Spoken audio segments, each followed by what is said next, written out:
All right. All right. Hi, everyone. Thank you for joining us. I am here with Levy, and Levy, I would like to introduce you. I'll let you take over. Yeah, absolutely, Jazz. Yeah, it's good to talk to you. Thank you for inviting me to talk to you. My name's Levi Barlabi. I'm a dental attorney. I've been doing this for 15 years in California, basically assisting dentists with their transactions. I assist them with practice acquisitions, practice startups, and all the business contracts in between. Thank you so much, Levy. One of the reasons why I wanted to invite you onto my channel was I've been getting a lot of questions from students, from other healthcare professionals when they're going through an acquisition process. They tend to talk about leases, triple net leases, FSGs, all the things that I don't really handle. And so I was hoping you could kind of talk about that, what the differences are, and what new practice owners are need to watch out for. Yeah, absolutely. Leases are they're a daunting contract for anyone to undertake. Especially written in these very legalese ways. I've seen leases from 30 pages to 100 pages or more long. And I always tell my clients it's very critical to understand what a large component this lease is. So don't overlook it. Because whether you're buying a practice or you're starting a practice from scratch, um, you're going to at some point want to sell your practice because that's how you realize all the cash value, the equity that you built up through your hard work over the years.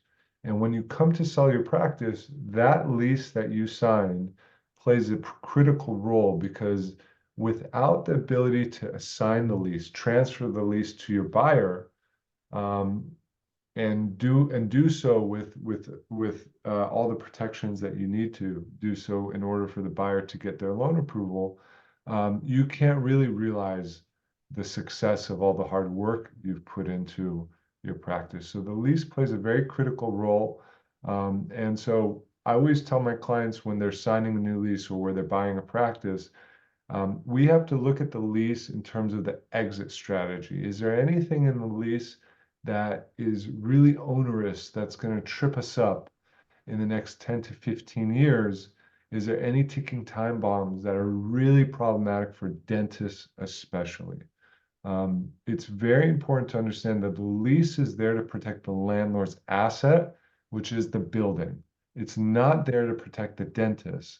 So you need expert guidance to see what are some reasonable changes you can make to the lease, particularly as they might adversely affect the dental practice, and try to either get those out or find positions that the landlord can accept and you can accept that will protect your practice and turn that lease from a liability to an asset. Okay, thank you so much. Have you, throughout your career, come across anything that were like huge red flags when it came to the transfer of the lease to the new practice owner? Yeah, absolutely. One of the biggest things that we look out for in leases is called, especially for dentists, is called the recapture clause. This is a right that the landlord gives themselves in the assignment language of a lease, the part of the lease that allows a dentist to transfer the lease to somewhere else, to someone else. There's a section in there in some leases that allows the landlord, when you ask the landlord for approval for the transfer, most leases, the landlord's either going to say yes or going to say no because of the financial the lack of credit worthiness of the buyer. But in this third category, the landlord can terminate the lease. It's called the recapture clause.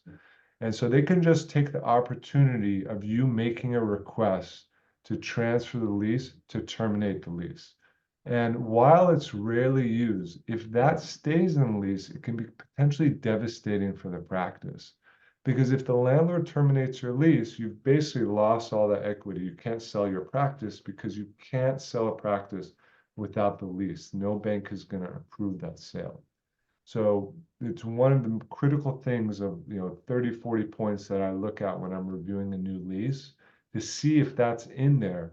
Because unlike, a shoe store that can just find space, put up shelves and put boxes of shoes in the back and be open for business by the next Monday, a dental practice has a very large capital investment in terms of plumbing and architecture and permits. Mhm. And so they can't just move a practice. So if the landlord ever use that type of clause, it can really be devastating.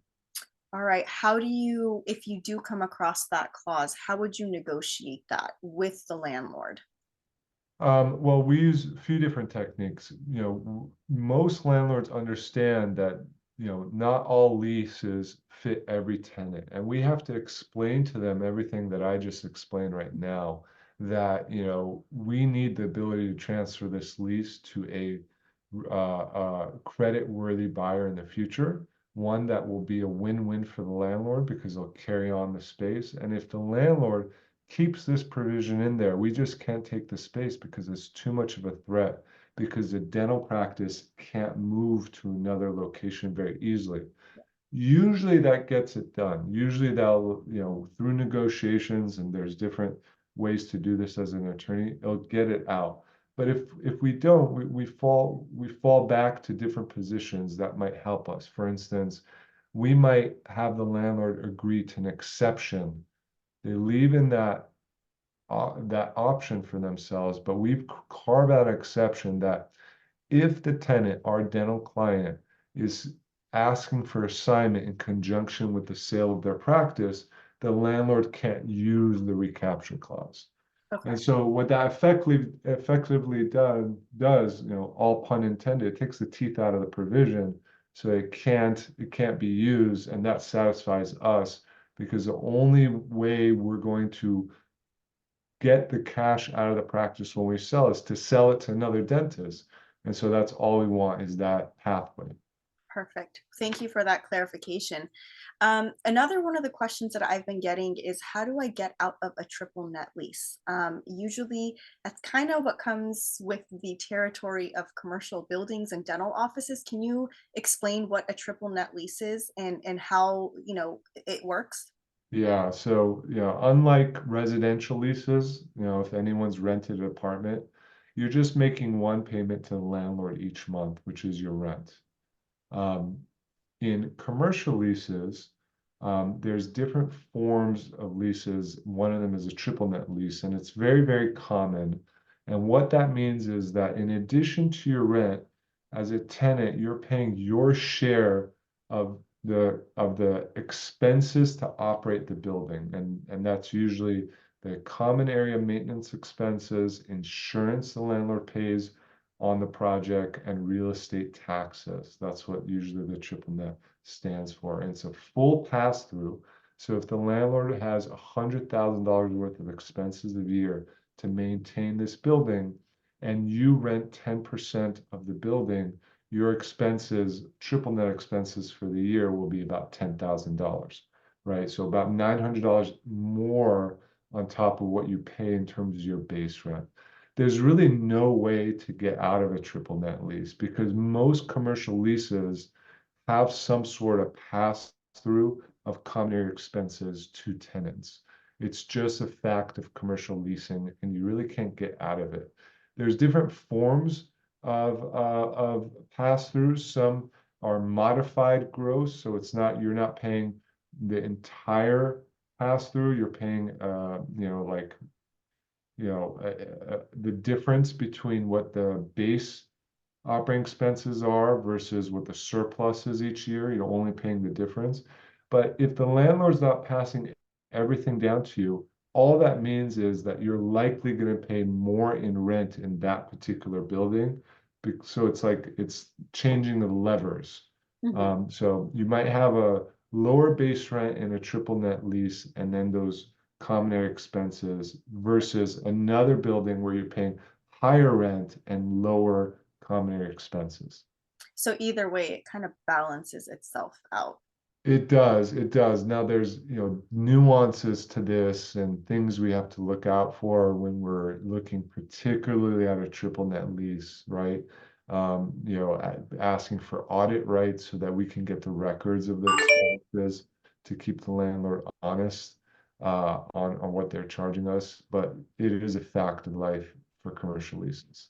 Commercial leases. Are there any, aside from the two leases we just went through, are there any other types of leases that could potentially come into play during an acquisition? Oh, what do you mean?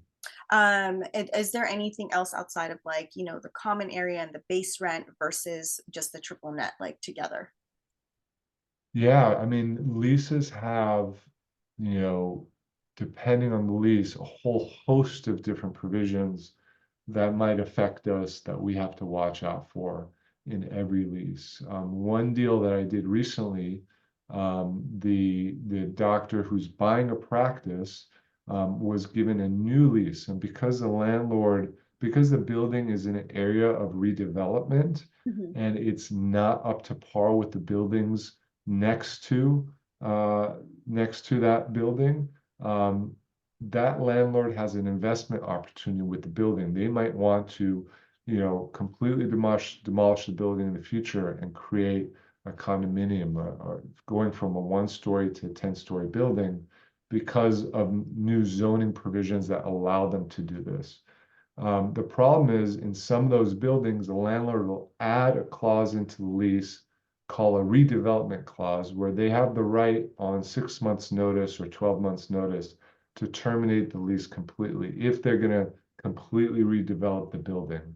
Again, for a dentist, that can be devastating. And if you're buying a $750,000 practice, having something like that in the lease changes the equation on whether that practice is worth that much, given that you might have the fear of it being taken from you Right. at any time. So it's something where my clients probably might walk away from the deal if the landlord doesn't take it out of the lease. Wow. Yeah, that would be very devastating. Having to completely uproot and move, and it's not easy to find the proper Yeah. space. So, there's so many issues when you're a tenant, and you don't own the space and you're subject to landlord's rules, especially for a dental practice that has such a high capital investment to start or buy a practice.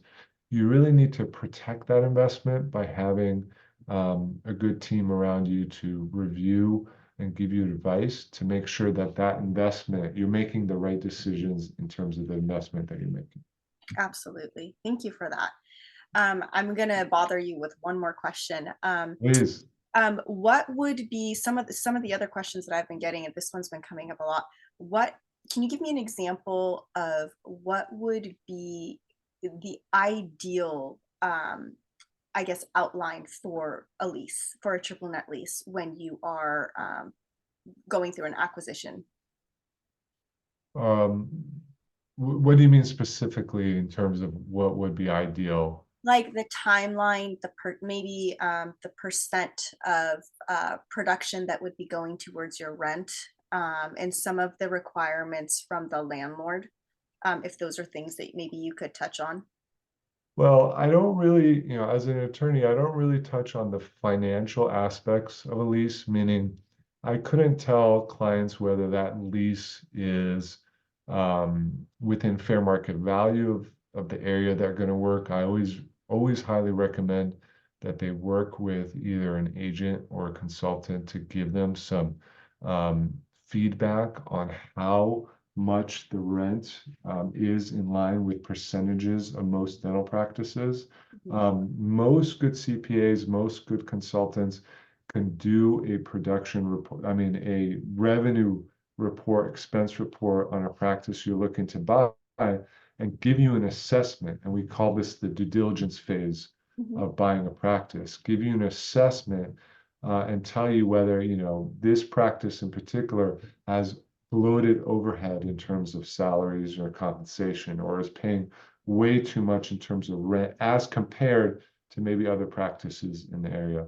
My focus is really on the legal side of the contract to make sure that we're weeding out these kind of provisions that can be really harmful for clients once they sign that lease. Because when you do sign a lease, that's a 5 to 10 year commitment that you're making Mhm. in a practice, and most usually longer than that. So that document, that time period when you're reviewing the lease is very important in terms of your leverage and making sure you're getting a good document for yourself. Thank you so much for clarifying that. I've had clients tell me, "Well, can I have my lawyer negotiate the rent?" And I'm like, "No, you can't do that."